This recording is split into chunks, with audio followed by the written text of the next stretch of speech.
ce sont les activités en pyramide.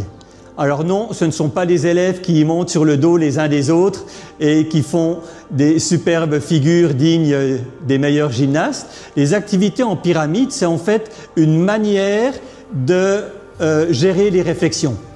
La première chose, c'est que l'élève va avoir une question, ça peut être un problème de mathématiques, ça peut être un exercice de français, ça peut être n'importe quoi, et il va devoir y réfléchir pendant un certain temps tout seul. En fait, même dans les travaux de groupe, j'ai appris que si on ne commence pas à réfléchir à la question tout seul, quand on va faire la mise en commun, ben finalement, ce seront toujours les mêmes élèves qui vont parler et les mêmes élèves qui écouteront. Alors que si on a commencé à réfléchir, en fait, tout le monde va avoir quelque chose à apporter. Donc, le premier niveau de la pyramide, c'est chacun travaille tout seul, cherche une réponse à la question qui est posée.